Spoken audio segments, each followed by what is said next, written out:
जय श्री राम दोस्तों। आप सब कैसे हो? उम्मीद करती हूँ मस्त होंगे। मैं प्रिया राजपुरोहित, मेरे यूट्यूब चैनल परी की डायरी में आप सभी का स्वागत है।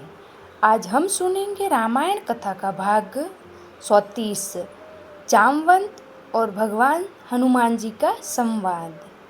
कथा शुरू करने से पहले आप सभी से एक छोटी सी रिक्वेस्ट है। मेरे यूट्यूब चैनल पर पहली बार विजिट कर रहे हैं तो यूट्यूब चैनल को सब्सक्राइब करें, लाइक करें, शेयर करें और आपकी इच्छा हो तो कमेंट में जय श्री राम जरूर लिखें।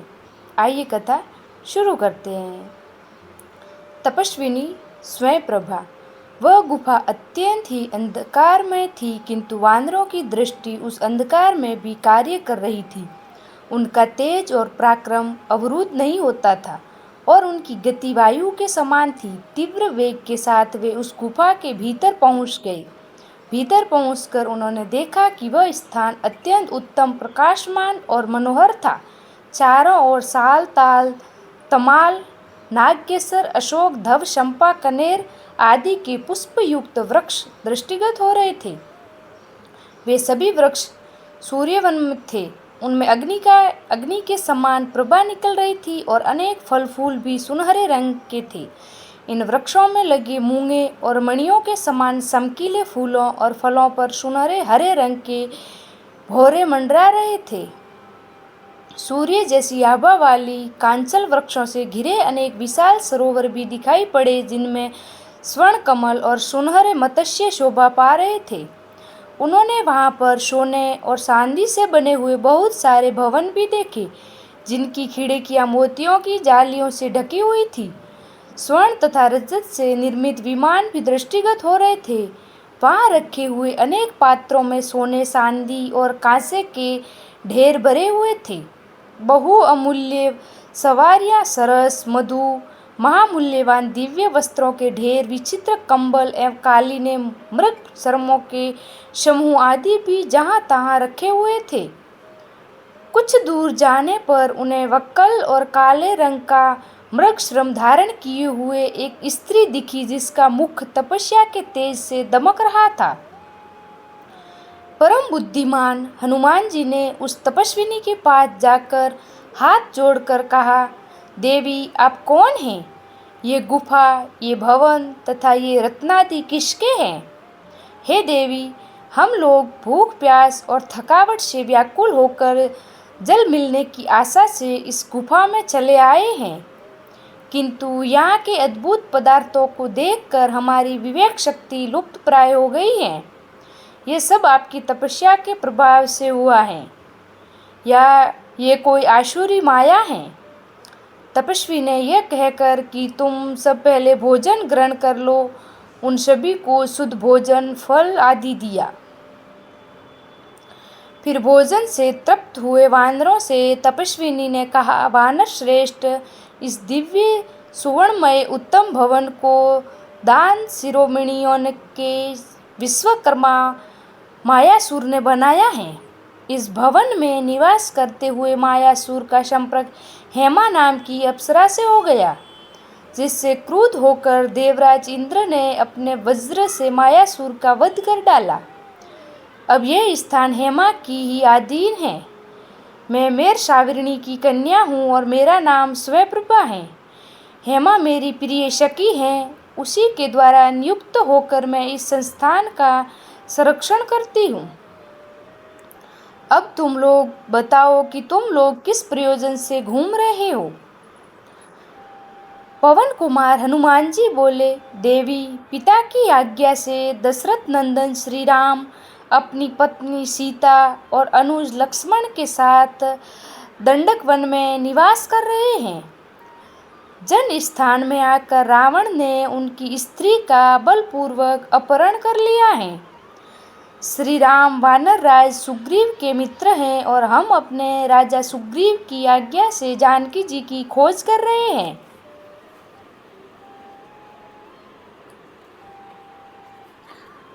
हमें इस गुफा से बाहर निकलने का कोई मार्ग नहीं दिख रहा है, अतः आप हमें यहाँ से बाहर निकालने की कृपया करें ताकि हम अपने कर्तव्य को पूर्ण कर सकें। तपस्विनी स्वयंप्रभा ने कहा, श्रेष्ठ वानरों, यद्यपि इस स्थान में आ जाने वाले जीवन भर यहाँ से बाहर नहीं निकल सकता, किंतु मैं अपने तप के प्रभाव से तुम सबको यहाँ से बाहर निकाल दूंगी। तुम सभी अपनी आंखें बंद कर लो। वानरों की आंखें मूंदते ही स्वयंप्रभा ने निमिष मात्र में उन्हें गुफा से बाहर निकाल कर कहा, अब तुम अपनी आंखें खोल लो। ये देखो, तुम्हारे समक्ष महासागर लहरा रहा है। तुम्हारा कल्याण हो।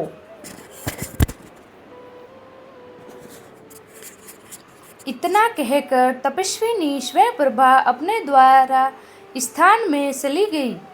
जामवंत द्वारा हनुमान को प्रेरणा देना।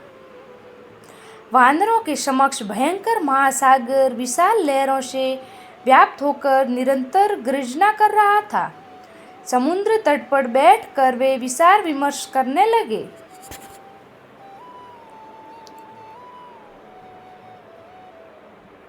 युवराज अगन निराश होकर बोले, सीता जी को खोज पाने में हम लोग सर्वथा निष्फल रहे हैं। अब हम लौटकर राजा सुग्रीव और रामचंद्र जी को कैसे मुख दिखाएंगे? निष्फल होकर लौटने से तो अच्छा है कि हम यहाँ अपने प्राण त्याग दें। इस पर बुद्धिमान हनुमान जी ने कहा, तारानंदन, तुम युद्ध में अपने पिता के समान ही अत्यंत शक्तिशाली हो। अत्यंत बुद्धिमान होते हुए भी तुम इस तरह से निराशा की बात कर रहे हो, ये तुम्हें शोभा नहीं देता। इस प्रकार से उनका विचार विमर्श चल ही रहा था कि वहाँ पर गृद्धराज संपाति आ पहुँचा। वानरों को देखकर वह बोला, आज दीर्घकाल के पश्चात मुझे मेरे कर्मों के फल के रूप में ये भोजन प्राप्त हुआ है। मैं एक एक करके वानरों का भक्षण करता जाऊंगा और मेरी भूख मिटाता जाऊंगा। चंपाति के वचन सुनकर दुखी हुए अगंध ने हनुमान जी से कहा, एक तो हम लोग जानकी जी की खोज नहीं कर पाए, उस पर यह दूसरी विपत्ति आ गई। हमसे तो अच्छा गृद्धराज जटायु था, जिसने श्री रामचंद्र जी के कार्य को करते हुए अपने प्राण न्योछावर कर दिया। अगंध के मुख से जटायु का नाम सुनकर संपाति ने आश्चर्य से कहा, जटायु तो मेरा छोटा भाई है। तुम उसके विषय में मुझे पूरा हाल कहो। अगंध से जटायु के विषय में पूरा हाल सुनकर संपाति बोला, बंधुओं, तुम सीता जी की खोज करने जा रहे हो।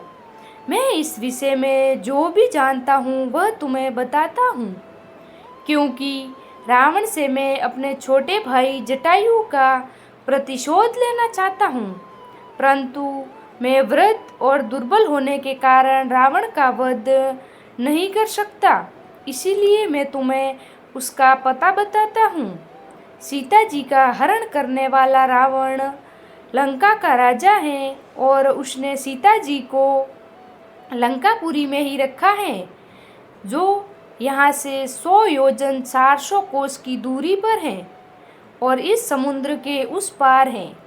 लंकापुरी में बड़े भयंकर सुभट पराक्रमी राक्षस रहते हैं।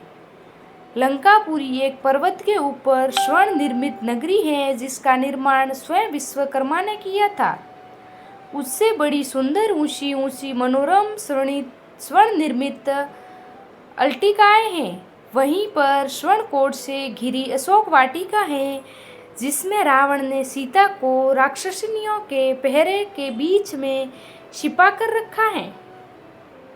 इस समुद्र को पार करने का उपाय करो, तभी तुम सीता तक पहुंच सकोगे। यह कहकर गृद्ध मौन हो गया। विशाल सागर की अपार विस्तार देखकर सभी वानर चिंतित होकर एक दूसरे का मुंह झांकने लगे। अगन, नल, नील आदि किसी भी सेनापति को समुद्र पार करके जाने का साहस नहीं हुआ। उन सबको निराश और दुखी देखकर वृद्ध जामवंत ने कहा, हे पवनसूत, तुम इस समय चुपचाप क्यों बैठे हो? तुम तो वानर राज सुग्रीव के समान